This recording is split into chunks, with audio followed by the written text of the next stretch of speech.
Gotta say hi to people. So we are back in Orlando. I haven't left. Maybe you guys have, but we're in Orlando. 2026 Florida RIT Operations Group RIT Challenge. We're here with Green Acres. Just getting ready to head out on the course. The Mayday has been called.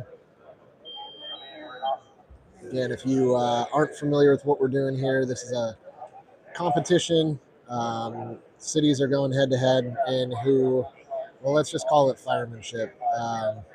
And who can be the best rescuer of your brother is kind of a weird way to say it. So, um, two teams of two are going to go onto the course right now. They're going for the best time, and then there's also some style points, some penalties that can be assessed if they do or don't finish doing a task or not doing a task. Some of the things are like calling radio reports periodically, checking their air, failing to package a patient. So,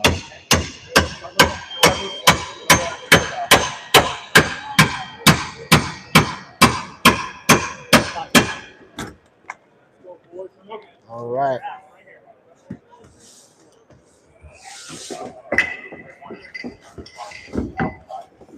So they're running, like I said, a two-person team. All the firefighters who enter the course will be equipped with a BA shield in our smoked out series,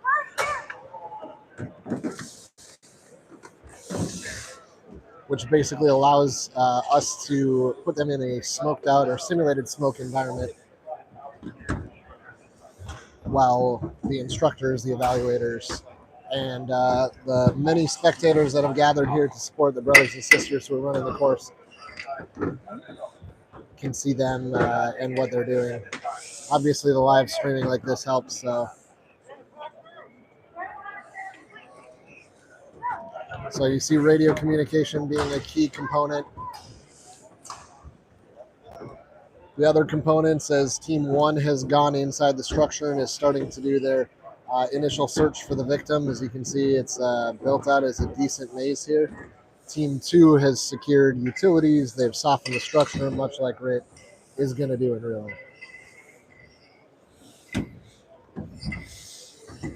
So if you're just tuning in, this is Green Acres. They are competing today to try to get a top 5 fastest time, which will move them onto the finals tomorrow. And Green Acres making their way into the rafter prop.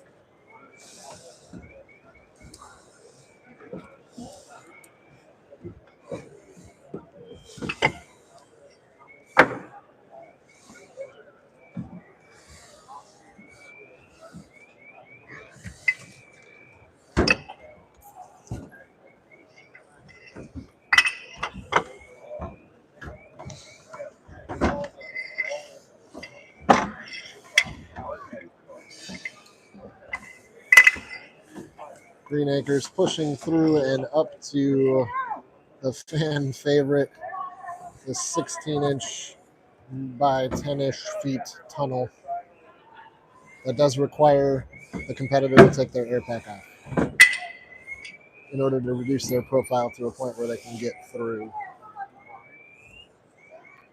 We need a pack. I need a pack.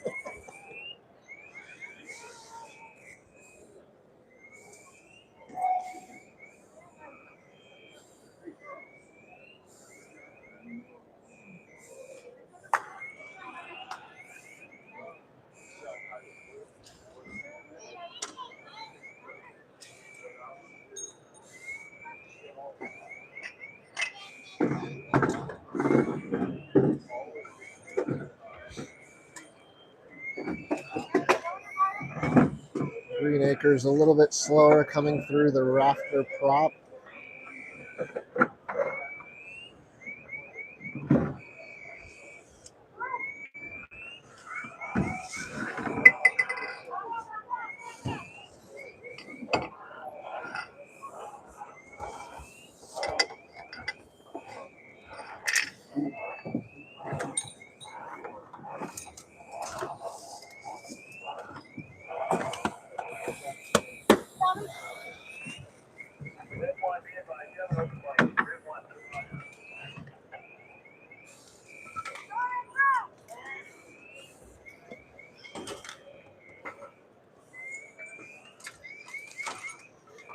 So then once out of that obstacle, the firefighters are going to have to put their packs back on.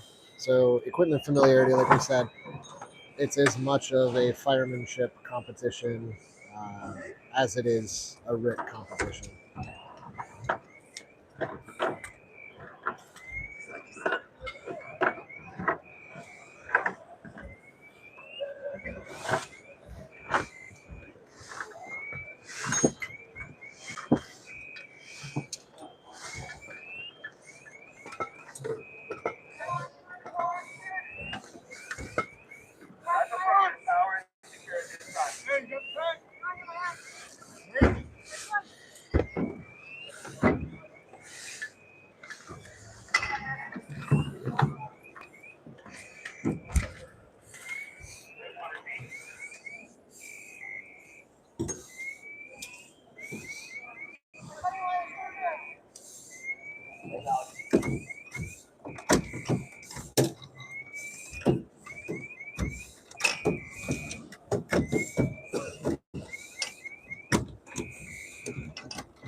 So one of the things that they're doing right now is you see the red shirts are kind of scrambling here. One thing that they can't do is see their remote gauge very well. Um, they do have access to their heads-up display. That's how we created the BA Shields product, which is helpful. But when you need to know, to the hundredth place of your PSI, so these guys know specifically where they're at. That's where the instructors are able to jump in and give them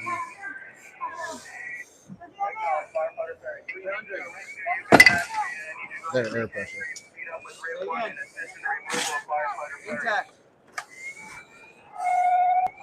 So now that they've found the victim, they've got a couple of things that they have to do.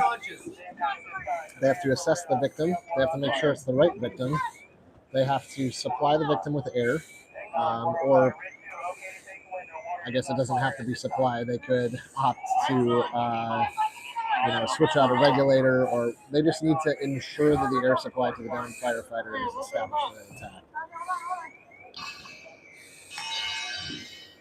And the other thing, as with any RIT or down firefighter training, is silencing that pass alarm, because without silencing it, it becomes extremely difficult to communicate as a team and also over the radio with them.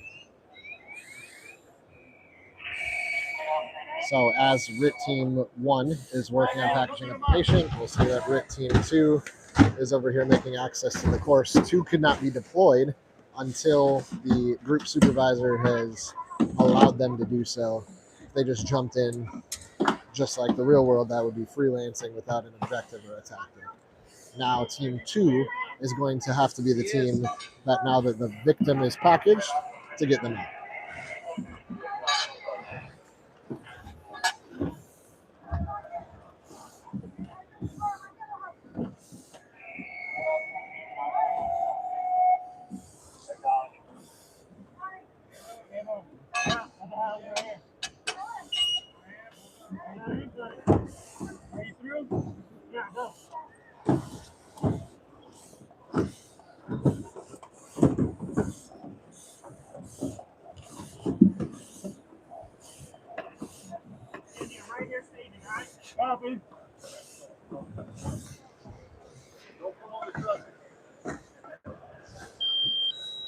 So the instructors and evaluators being diligent about the rules. One of the rules being they aren't allowed to pull on the trusses like a ladder, which they have been briefed on prior to the competition.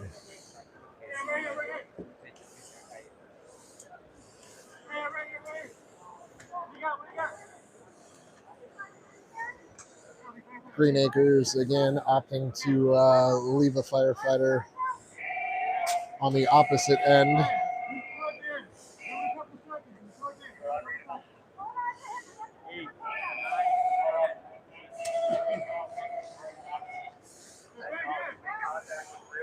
So air has been established. We've refilled the bottle through the universal air connection or the UAC. Again, it doesn't matter what packs they're using. That's the whole point of consistency.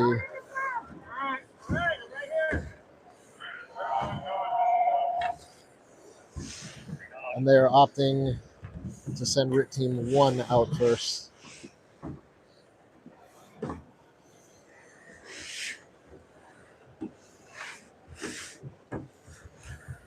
So I think this is the first group we've seen today that has, well, we'll see, I guess. I'm speaking too soon. We'll see if the firefighter with the orange tats ends up working his way into this obstacle. And it looks like that's how it's going to go based on how we're setting up.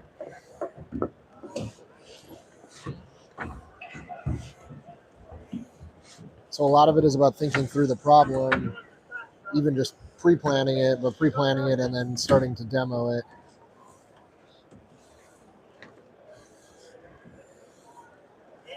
Yeah, you gotta reach further in. You gotta reach further in.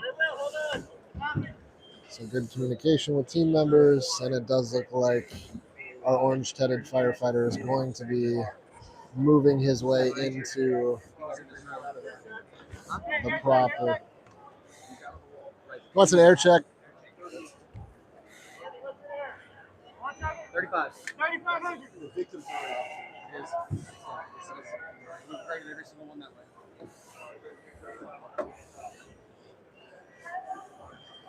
So now we're waiting for our looks like captain to make his way.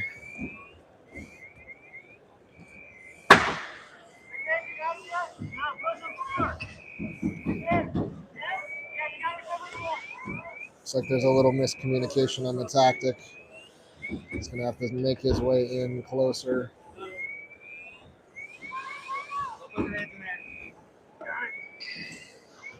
Again, instructors being diligent about the rules, not using it as a ladder.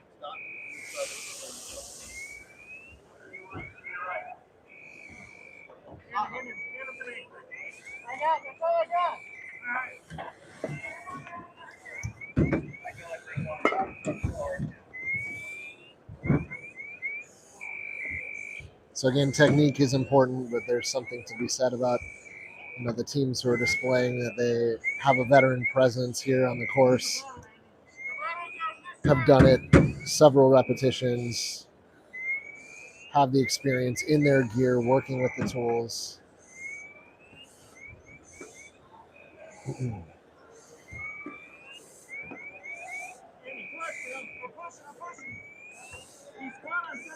It does look like Team 1 is now out of the structure.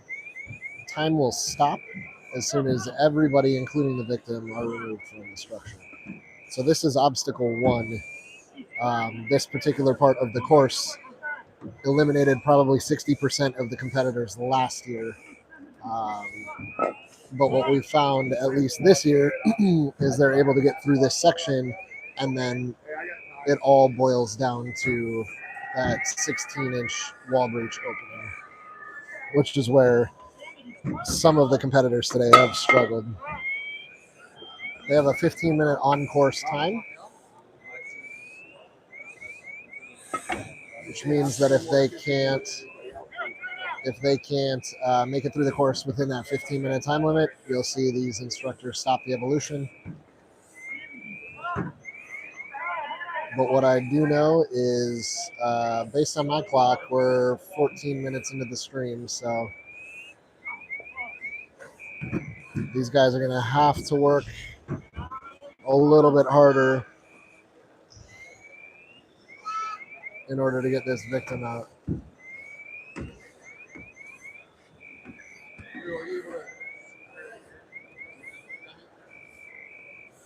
And as easy as it seems from this third-person vantage to be completely blacked out and to not be able to pull that victim any further because they're stuck on something is insanely frustrating from their perspective. So, especially when you're working hard and you know that there's points on the line.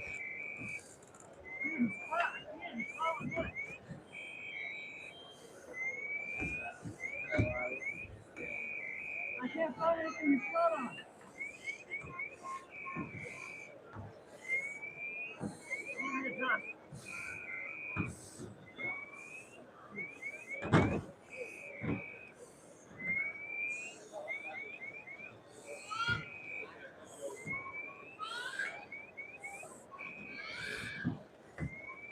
St. John's did have a team go. Right now, this is Green Acres. Gamble,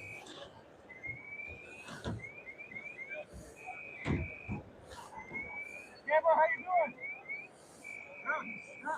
So we're still stuck, still hung up on this one section. And the judges have called the time, so that is 15 minutes, resulting in a DNF for Green Acres, unfortunately. Yeah, big bummer. Like I said, this was a complicated part, and as we look at exactly what it was, it is one small section.